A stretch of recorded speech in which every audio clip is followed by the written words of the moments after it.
Jaundice इतनी common problem है, जो एक्यूट वायरल हेपेटाइटिस है इतनी कॉमन प्रॉब्लम है, लेकिन कभी आपकी जानकारी में आता होगा कि जॉन्डिस के चलते जो प्रॉब्लम हुई उसके चलते लिवर ट्रांसप्लांट कराना पड़ा।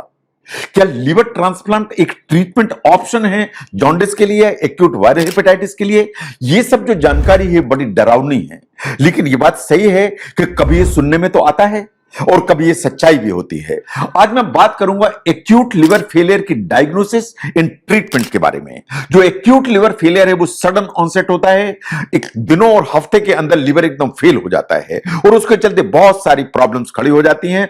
मैं doctor VK Mishra from Gastro liver hospital, Swaroopnagar, Kanpur. I am a liver specialist. मैं चाहूंगा कि इस वीडियो को शेयर करें और इस चैनल को सब्सक्राइब करें ताकि ये जानकारी ज्यादा से ज्यादा लोगों तक भेजी जा सके।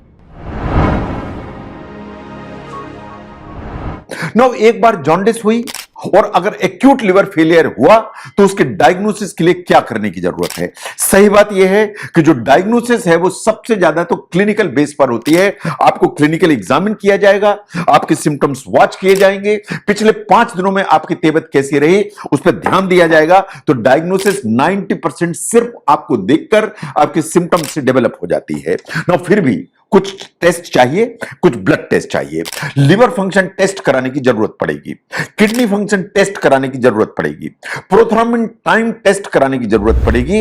ओवरऑल जो प्रोफाइल है, कॉमन ब्लड काउंट्स, उन सब की जरूरत पड़ेगी। लेकिन इसके अलावा एक अमोनिया टेस्ट कराने की जरूरत पड़ेगी कि आपकी बॉडी के अंदर सीरम अमोनिया का लेवल क्या है या अमोनिया का लेवल क्या है, क्यों वही आपके कोमा या आपकी बेहोशी या आपका बदला हुआ व्यवहार उसके लिए जिम्मेदार होती है।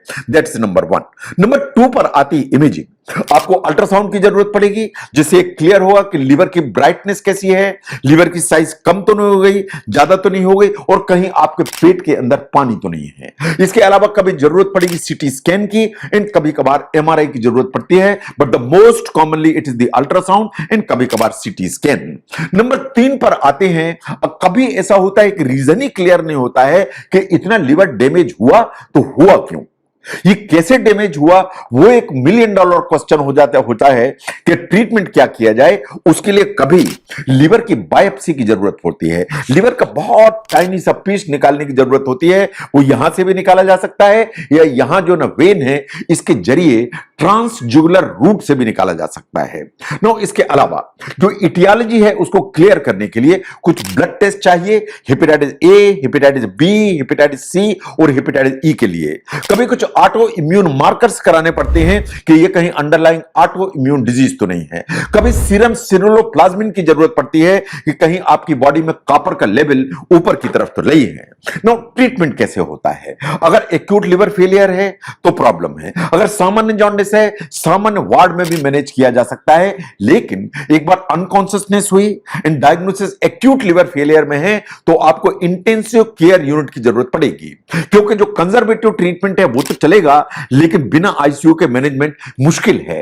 ये करना सिर्फ इतना पड़ता है कि आपको आपकी बॉडी को हमें इस चीज पर देना पड़ता है कोई कॉम्प्लिकेशन ना हो, कॉम्प्लिकेशन को कंट्रोल किया जाए, इन टाइम दिया जाए लिवर को ताकि वो अपने आप को हील कर सके।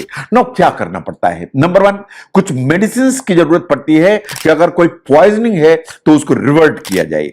जैसे एसिटामिनोफेन की पॉइजनिंग है या पैरासिटामोल की ओवरडोज के चलते है तो एसिटाइल सिस्टीन नाम की जो दवाइयां हैं वो यूज होती हैं, उनसे फर्क पड़ता है। जैसा मैंने पहले भी कहा कि क्या लिवर ट्रांसप्लांट ऑप्शन है, ये बात बिल्कुल सही है कि एक्यूट वायरल हेपेटाइटिस हुई, किसी के चलते भी जो ना एक्यूट लिवर फेलियर हुआ, इन किसी भी चीज से इंप्रूव नहीं हो रहा है, रिवर्ट नहीं हो रहा है, तो ट्रांसप्लांट शायद एक ही ऑप्शन बच जाता है जो आपकी जान बचाने के लिए सबसे इंपॉर्टेंट होता है। इसका मतलब यह है कि जो सर्जन जब ट्रांसप्लांट करेगा तो लिवर का डैमेज को हिस्सा निकालकर एक healthy liver from healthy donor उसको ट्रांसप्लांट करेगा एंड उससे लिवर का फंक्शन इंप्रूव हो जाएगा। नाउ ट्रीटमेंट में जैसे ब्रेन के अंदर प्रेशर ज्यादा है तो उसको कम करने की कोशिश की जाएगी। अगर सेरेब्रल एडिमा को कम करना है तो कुछ दवाइयां हेल्प करती हैं। जो हाइपर वेंटिलेशन है वो हेल्प करता है। इंट्राक्रेनियल प्रेशर को कम करने के लिए कुछ intracranial pressure monitoring devices implant की जाती हैं, जिससे क्लियर हो कि ब्रेन के अंदर प्रेशर कितना है। नंबर 4 पर आते हैं स्क्रीनिंग फॉर इन्फेक्शंस, क्योंकि ये बिल्कुल बात सही है कि अगर आपको एक्यूट लिवर फेलियर है तो पॉसिबिलिटी हमेशा इस चीज की ज्यादा होगी कि साथ में इन्फेक्शंस डेवलप ना होने लगे। तो कुछ ब्लड टेस्ट की जरूरत पड़ेगी, कुछ ब्लड कल्चर्स की जरूरत पड़ेगी, प्रोकैल्सिटोनिन जैसे ब्लड टेस्ट की जरूरत पड़ेगी, और फिर एप्रोप्रिएट ड्रग्स या एंटीबायोटिक्स जिनकी भी जरूरत है उनको यूज किया जाएगा। नो, ये बात सही है कि अगर बहुत ज्यादा ब्लीडिंग की टेंडेंसी है तो मेडिसिन विटामिन के जैसी वो यूज होती हैं, लेकिन आपको फ्रेश फ्रोजन प्लाज्मा की जरूरत पड़ सकती है, इन ब्लड ट्रांसफ्यूजन की जरूरत पड़ सकती है।